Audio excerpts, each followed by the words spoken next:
दोस्तों, मेरा नाम रुद्र प्रताप है और ये तब की बात है जब मैं और मेरा छोटा भाई सहदेव किसी ज़रूरी काम के लिए भीमनगर गांव गए हुए थे, जहां हमारा कोई पर्सनल काम था।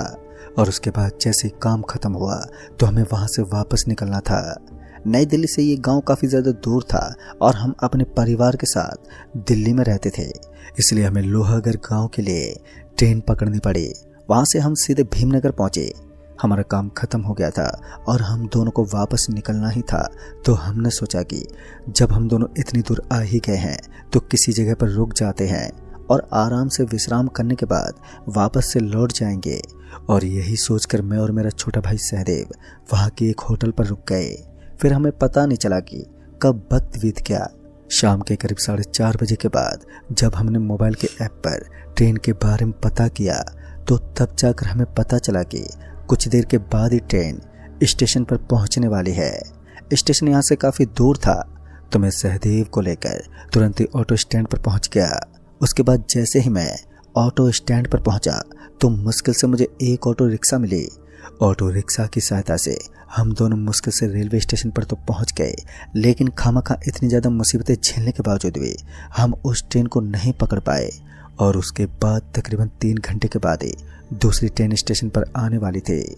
मुझे इस चीज़ से काफ़ी ज़्यादा बुरा लगा कि मैं ट्रेन को नहीं पकड़ पाया। फिर हम दोनों स्टेशन के काउंटर पर पहुंच गए और टिकट कटवाकर वापस से स्टेशन पर ही आकर बैठ गए।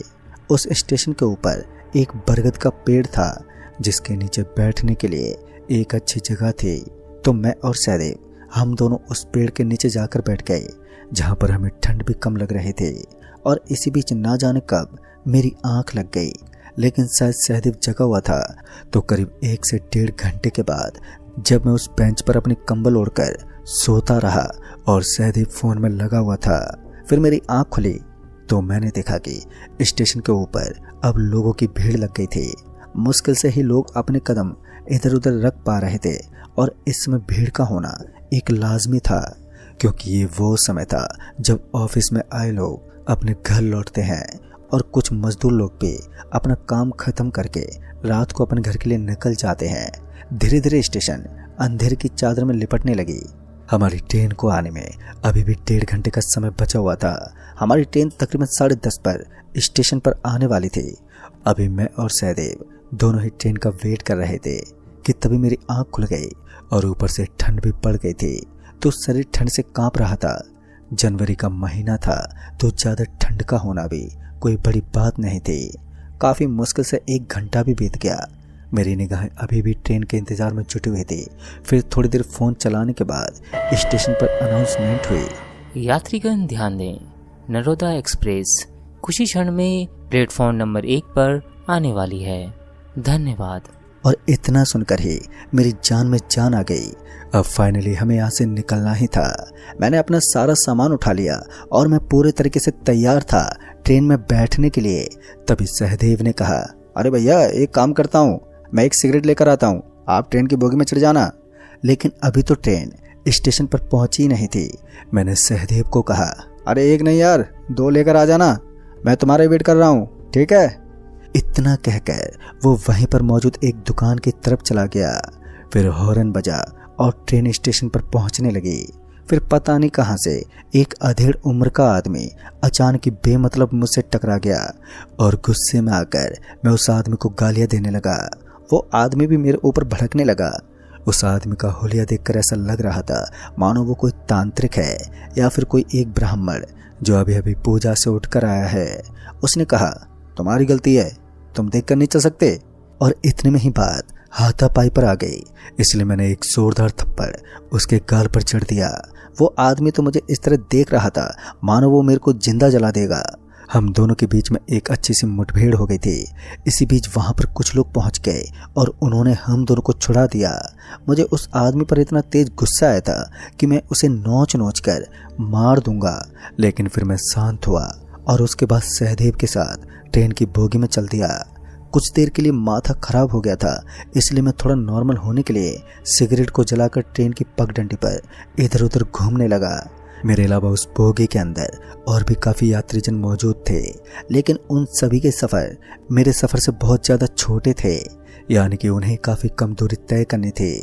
फिर इसी बीच उस ट्रेन में बैठे एक आदमी की नज़र मेरे ऊपर पड़ी। वो आदमी शायद अकेला सफ़र में था, तो वो मेरे पास आ गया और हमारे बीच की जान पहचान को बढ़ाने लगा। उस आदमी की बातों से मुझे ऐसा लग रहा था कि ये मेरे साथ कुछ करना चाहता है, जैसे बिना बुलाए मेरे पास आना और फिर अजीब ढंग से दोस्ती करना। देर रात तक हम दोनों स्टेशन पर हुई हाथापाई के बारे में ही बातें करते रहे और उसके बाद ट्रेन स्टेशन पर रुकने लगी। जैसे ही ट्रेन स्टेशन पर रुकी तो वो आदमी भी बोगी से नीचे उतर गया, लेकिन उसका आधा सामान ट्रेन में ही रह गया था। एक सफ़ेद रंग का बैग बोगी में ही छूट गया था। ये बताने के लिए मैं उसे आवाज़ देने लगा, लेकिन जैसे वो मेरी बात सुनने के मूड में नहीं था। तभी मैंने सोचा कि अगर मैं ट्रेन से नीचे उतरकर उसे सामान देने के लिए गया तो ट्रेन निकल जाएगी। इससे अच्छा है इसका सामान यहीं रहने देता हूँ। इस आदमी से संपर्क करके इसका सामान लौटा दूंगा, क्योंकि पहले उस आदमी ने मुझे अपना नंबर दे दिया था। और तभी तो मुझे इतना आश्चर्य हो रहा था कि इतनी जल्दी यह आदमी मुझसे इतनी गहरी दोस्ती क्यों बनाना चाहता है। मैं उस सामान को खोलकर ये देखने ही वाला था कि उसके अंदर रखा क्या है कि इतने में ही सहदेव ने मुझे रोक लिया और कहा, नहीं भैया, हमें किसी के सामान के साथ इस तरह छिड़खानी नहीं करनी चाहिए। क्या पता बैग के अंदर कोई विशेष चीज़ रखी हुई हो। फिर मैंने सहदेव की बातों को सही समझा और उस बैग की चैन को वापस से बंद कर दिया। तभी उस आदमी का मैसेज आया, मुझे पता था तुम उस थैले के साथ छेड़खानी ज़रूर करोगे। अब जब तक तुम उसको किसी दूसरे आदमी को नहीं सौंप दोगे वो तुम्हारा पीछा नहीं छोड़ेगा। उसके अंदर एक अभिमंत्रित चीज़ है। जिस आदमी से तुमने लड़ाई की थी यह वस्तु उसी आदमी ने मुझे दी थी और वो मेरा सगा भाई है, इसलिए अब तुम बड़ी मुसीबत में फंस गए हो। अगर गलती से बैग फेंका तो तुम्हारी मौत भी हो सकती है। उस आदमी की बात सुनकर मुझे उस पर बहुत जोर का गुस्सा आया, लेकिन उस समय मैं कुछ कर भी नहीं सकता था। मुझे लगा कि शायद वो आदमी झूठ बोल रहा है, इसलिए मैंने उस बैग को उठाया और फिर ट्रेन की बोगी से बाहर फेंकना चाहा। लेकिन तभी मुझे बोगी के दरवाजे पर सफ़ेद लिबास में लिपटी एक महिला खड़ी दिखी। उस महिला को देखकर एकदम से मैं डर गया। इससे पहले इस बोगी के अंदर मुझे सफ़ेद कपड़े पहने कोई भी महिला नजर नहीं आई थी। उसके बाल बुरी तरह से बिखरे हुए थे। तभी उसने अपनी गर्दन एकदम से पीछे मोड़ दी। पूरी गर्दन को इस तरह मुड़ा हुआ देखकर मैं तो पीछे हट गया और उस ट्रेन की एक सीट पर गिर पड़ा। तभी मैं हकलाते हुए सहदेव को आवाज़ देने लगा, लेकिन जब मैं वहां पर पहुंचा तो उस बोगी के दरवाजे पर कोई भी नजर ही नहीं आया। अब ये तो बात साफ हो गई थी कि इस बैग के अंदर ज़रूर कोई अजीब सी चीज़ रखी हुई है। ना चाहते हुए भी मुझे उस थैले को खोलना पड़ा और जैसे ही मैंने उस बैग को खोला तो मैं बहुत ही बुरी तरह डर गया, क्योंकि उस बैग के अंदर किसी आदमी के शरीर के कटे हुए टुकड़े थे। जब सहदेव ने यह नज़ारा देखा तो वो भी पूरा सुन्न पड़ गया। तभी हमें ऐसा लगने लगा कि हमारे चारों तरफ कोई है और अभी मैं और सहदेव इधर उधर देख ही रहे थे कि तभी हमें वही महिला बोगी की सीट पर बैठी हुई नजर आई। उसके बाद उस महिला ने बड़ी ही धीमी आवाज़ में कहा, अगर अपने आप को जिंदा देखना चाहते हो तो इस मांस और हड्डी से भरे हुए बैग को रोहिणी स्टेशन के ऊपर उतार देना। और हाँ, याद रहे, अगर तुमने ये काम पूरा नहीं किया तो फिर मैं तुम्हारा खून पी जाऊंगी। उस औरत की बात सुनकर मैं तो पूरा सहम गया था, तो सहदेव भी डर के मारे थर थर कांपने लगा। दोस्तों कहते हैं हमें किसी इंसान का हुलिया देखकर उसकी औकात का अंदाज़ा नहीं लगाना चाहिए, और ऐसा सच भी है। अगर मैं उस आदमी से इतनी बदतमीजी ना करता शायद मुझे आज ऐसा खतरा देखने को बिल्कुल भी नहीं मिलता, या फिर मैं इस मुसीबत में नहीं पड़ता। फिर एक बार मेरे फ़ोन की घंटी बजी और इस बार जब मैंने फ़ोन उठाया तो सामने की तरफ वही आदमी बोल रहा था जिसके और मेरे बीच में लड़ाई हुई थी। उस आदमी ने कहा, भाई साहब क्या हाल है आपके? लो, अब तुम भी हमारे जाल में फंस गए। अगर तुम इस काम को पूरा नहीं कर पाए तो तुम भी और लोगों की तरह ही दर्द में तड़प तड़प कर मरोगे। मुझे इतना तो विश्वास हो चुका था कि इस काम के पीछे उन लोगों का कोई फ़ायदा तो है, वरना ये काम करने के लिए वो लोग मुझे इतना मजबूर नहीं करते। उसके बाद जैसे ही ट्रेन रोहिणी नाम के उस स्टेशन के पास पहुंची तो मैं उस थैलों को लेकर ट्रेन के दरवाजे के पास पहुंच गया। मेरे पीछे पीछे सहदेव भी था। जैसे हम बोगी के दरवाजे के पास गए तो हमारे पीछे से कोई चिल्लाते हुए बोला, अबे पागल हो क्या? यहाँ कोई नहीं उतरता। अगर इस स्टेशन पर उतरे तो मारे जाओगे। लेकिन मैंने एक बार भी पीछे मुड़कर नहीं देखा। फिर हम दोनों जैसे उस स्टेशन पर उतरे तो हमने देखा कि सच में वो स्टेशन बड़ा ही वीरान था। चारों ही तरफ अंधेरा पसरा हुआ था और उस घनघोर अंधेरे के बीच हमें बहुत ही छोटी सी रोशनी दिखाई दे रही थी। वो रोशनी स्टेशन से थोड़ा आगे थी और वहीं पर एक वीरान इलाका था। वैसे तो पूरा स्टेशन ही सुनसान था, लेकिन जहां मुझे एक हल्की रोशनी नजर आ रही थी उस जगह पर मुझे कुछ लोग कुर्सी के ऊपर बैठे हुए दिख रहे थे। जैसे ही मैंने अपने फ़ोन की टॉर्च को ऑन किया तो मेरे फ़ोन की स्क्रीन एकदम से फ्लिप करने लगी।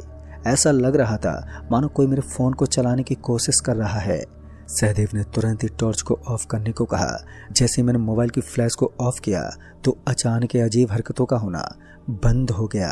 फिर हम लोगों को लगा कि शायद हमें इस बैग को उसी रोशनी के पास पहुंचाना होगा जहां पर हमें वो कुछ लोग बैठे नजर आ रहे थे।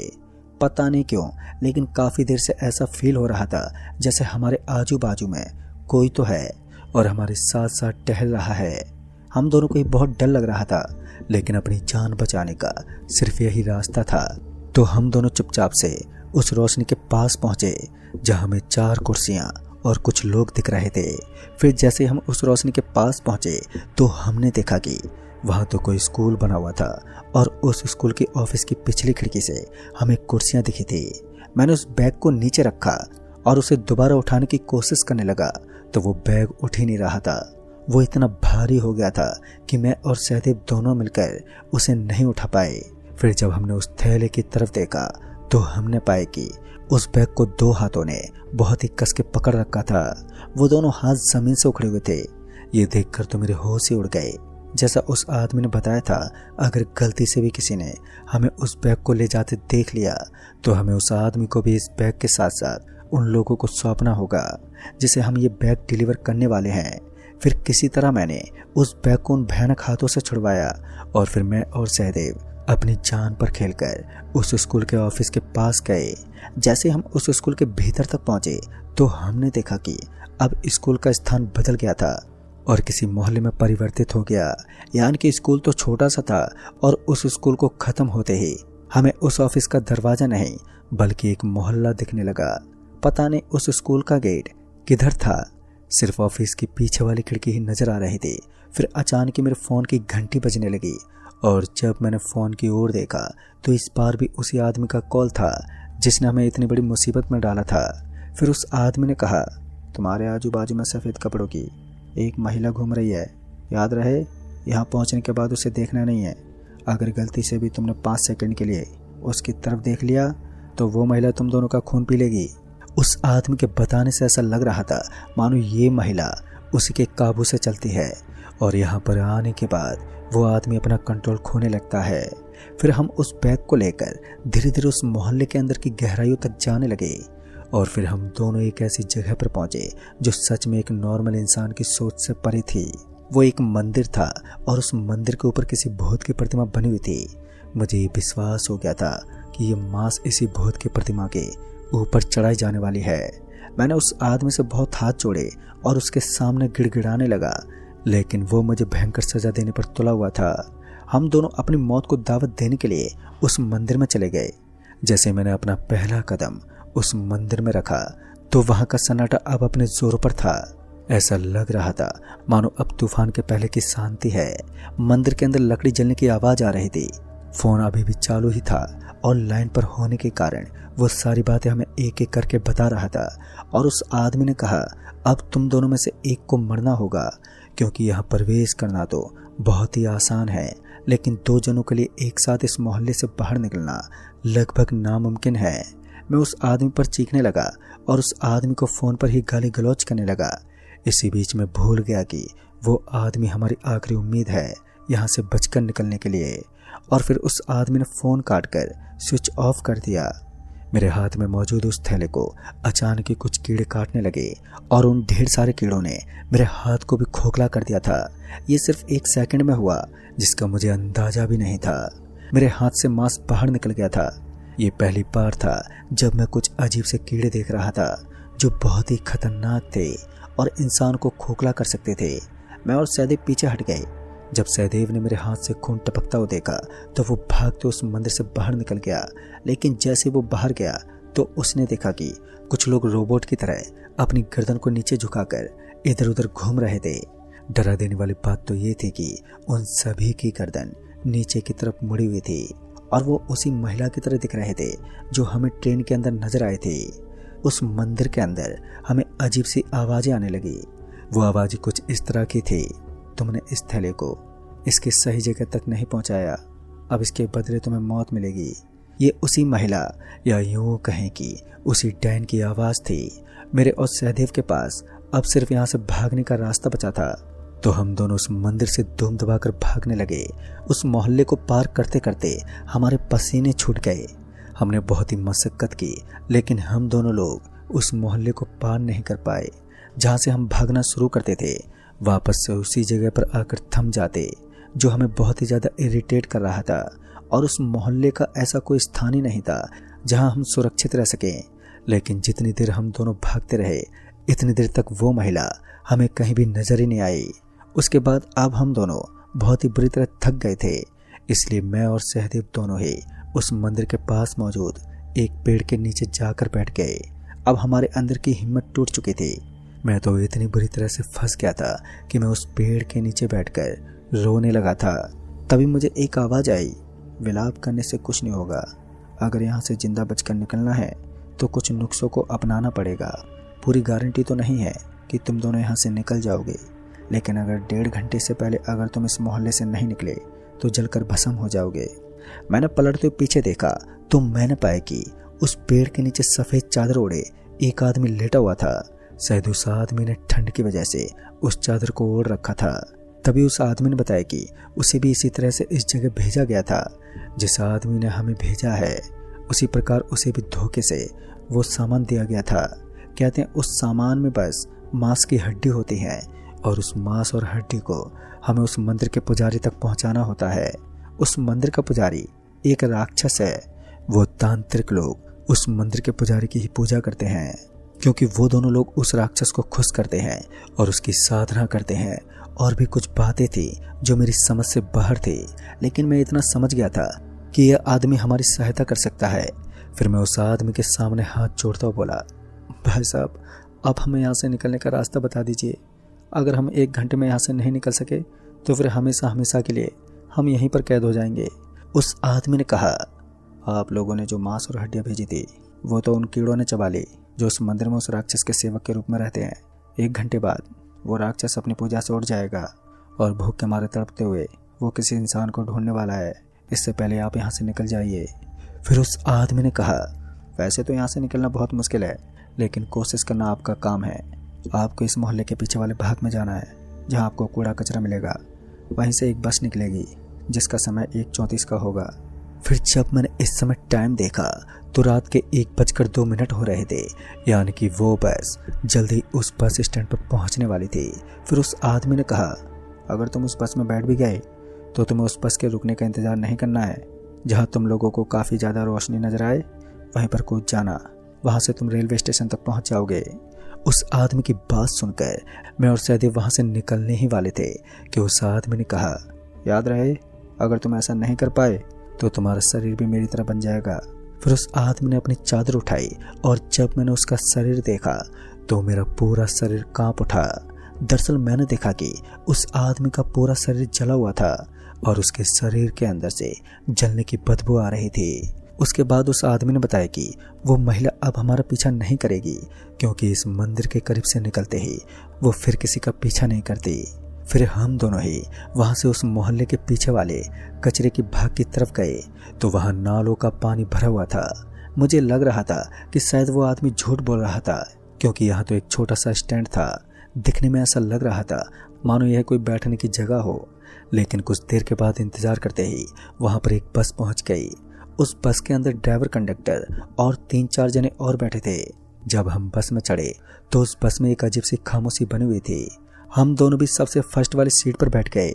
मुझे बस इंतजार था तो उस जगह का जहाँ पर बस किसी रोशनी वाले हिस्से के करीब से जाने वाली थी, क्योंकि हम दोनों को अपनी जान को जोखिम में डालकर वहीं कूदना था।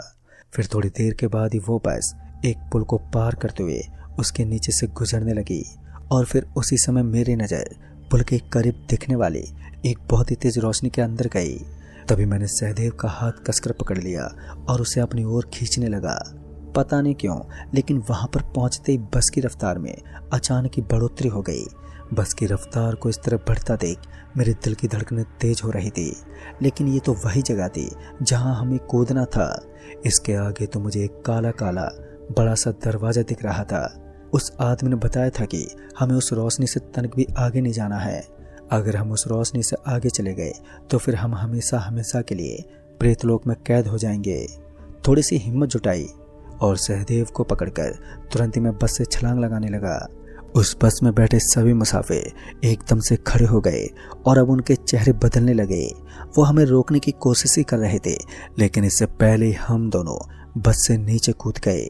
ताज्जुब की बात तो ये थी कि जोर से कूदने के बाद भी हमारे शरीर पर कहीं खरोंच तक नहीं आई। बात यहीं पर ख़त्म नहीं हुई। बाद में हमें उस रोशनी की तरफ भागना था जो हमें नजर आ रही थी, और उसके बाद मैं और सहदेव दुम दबाकर उस रोशनी की तरफ भागने लगे। भागने की वजह से अब हमारी सांसें उखड़ रही थी, लेकिन इसके अलावा कोई और चारा भी नहीं था।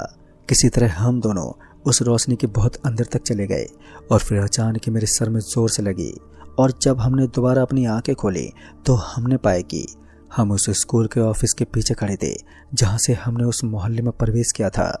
वापस से पलटकर हम लोग स्टेशन पर पहुंच गए। स्टेशन पर पहुंचने के बाद हमारे फ़ोन में वापस से नेटवर्क आने लगा और हमने इमरजेंसी कॉल की सहायता ली और हम उस स्टेशन से बचकर निकल गए। वो रात मेरी ज़िंदगी की एक ऐसी क़यामत भरी रात थी जिसको मैं आज तक भुला नहीं पाया। फिर मैंने उस आदमी को बहुत ढूंढने की कोशिश की, लेकिन उस आदमी का कोई ठिकाना नहीं था जिसने हमें इतनी बड़ी मुसीबत में डाला था। फिर सुबह होने के बाद जब मैंने उस स्टेशन के स्कूल और मोहल्ले के बारे में पता किया तो मुझे पता चला कि वहाँ ऐसा कुछ है ही नहीं। फिर हम लोग किस मोहल्ले में पहुँच गए थे। दोस्तों, उस रात जो हुआ था वो वास्तव में एक हकीकत थी, लेकिन सुबह होते ही सब कुछ कैसे बदल गया इस बात को तो मैं आज तक समझ ही नहीं सका। तो दोस्तों, इस कहानी में बस इतना ही। कहानी आपको पसंद आई हो तो वीडियो को लाइक से ज़रूर करें और साथ ही हमें नीचे कमेंट बॉक्स में ज़रूर बताएं। तो मैं आपका दोस्त राजकुमार जल्द ही मिलूंगा ऐसी ही एक और नई कहानी के साथ। तब तक के लिए बाय एंड टेक केयर।